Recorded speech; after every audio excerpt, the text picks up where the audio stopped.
সাভারের বৃহত্তম আজিজ সুপার মৎস্য আড়তে হাঁকা ডাকে বিক্রি হচ্ছে নানা প্রজাতির মাছ। এ বিষয়ে আরো খবর জানাতে সেখান থেকে যুক্ত হচ্ছেন সহকর্মী মোজাফফর হোসেন জয়। যাচ্ছি তার কাছে। আমি এই মুহূর্তে অবস্থান করছি ঢাকা জেলার বৃহত্তর পাইকারি মাছের আড়ত। সেই আড়তে মূলত সকাল থেকেই জমজমাট মাছের বাজার জমে থাকে।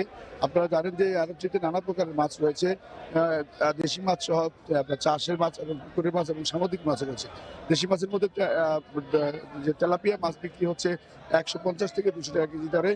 যদিও আজকে বাজার একটু চড়া রয়েছে, মিশ্র প্রতিক্রিয়াও রয়েছে বাজার নিয়ে। নানা প্রকারের মাছ এখানে রয়েছে। কেজি প্রতি 10 থেকে 20 টাকা হারে মাছের দাম বৃদ্ধি পেয়েছে বলে আমাদেরকে জানিয়েছে খুচরা পাইকাররা।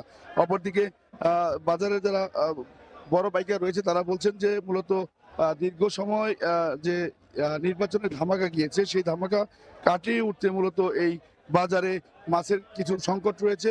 অর্থাৎ যোগান কম থাকায় মাছের দাম 10 টাকা থেকে 20 টাকা কেজি প্রতি বৃদ্ধি পেয়েছে। আপনারা দেখতে পাচ্ছেন তেলাপিয়া মাছ, এই মাছটি এক সপ্তাহ আগে বিক্রি হয়েছে মূলত 120 টাকা থেকে 150 টাকা কেজি দরে, অথচ এই তেলাপিয়া মাছটি এখন বিক্রি হচ্ছে 200 থেকে 220 টাকা কেজি দরে বিক্রি হচ্ছে বলে আমরা জানতে পেরেছি। একই সাথে এইখানে রয়েছে আপনার নানা প্রজাতির মাছ। মৃগেল মাছ বিক্রি হচ্ছে 250 থেকে 300 টাকা কেজি দরে, এবং রুই মাছ বিক্রি হচ্ছে 350 থেকে 400 টাকা কেজি দরে।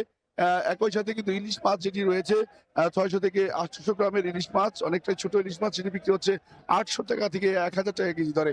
অপরদিকে 1 কেজি ওজনের যে ইলিশ মাছ রয়েছে সেটি বিক্রি হচ্ছে প্রায় 2500 টাকা থেকে 3500 টাকা কেজি দরে। প্রতিটি মাছের দামই বৃদ্ধি পেয়েছে বলে আমরা জানতে পেরেছি। একই সাথে এই মাছের আড়তে যে মাছ রয়েছে সেগুলোর মধ্যে রয়েছে কাতল মাছ। কাতল মাছ বিক্রি হচ্ছে 180 থেকে 250 টাকা কেজি দরে। মলা ঢেলা বিক্রি হচ্ছে 80 থেকে 90 টাকা কেজি দরে। একই সাথে রয়েছে সিলভার কাপ বিক্রি হচ্ছে 150 থেকে 180 টাকা কেজি দরে। গ্লাস কাপ বিক্রি হচ্ছে 190 থেকে 220 টাকা কেজি দরে। হরিণা চিংড়ি বিক্রি হচ্ছে 700 থেকে 750 টাকা কেজি দরে। একই সাথে আপনার বড় একই সাথে যে যে ধরনের বড় চিংড়ি রয়েছে, গলদা চিংড়ি বিক্রি হচ্ছে মূলত 900 থেকে 1200 টাকা কেজি দরে বলে আমরা জানতে পেরেছি। মূলত ক্রেতা বিক্রেতার মধ্যে মিশ্র প্রতিক্রিয়া রয়েছে। একই সাথে কিন্তু আমরা যেটি জানতে পেরেছি যে মূলত নির্বাচনের কারণেই মূলত মাছের দাম এই পাইকারি আড়তে কিছুটা বৃদ্ধি পেয়েছে। তো আমার কাছে আশুলিয়ার এই বৃহত্তর পাইকারি আড়ত থেকে মাছের দরদাম সম্পর্কে এই ছিল সর্বশেষ তথ্য।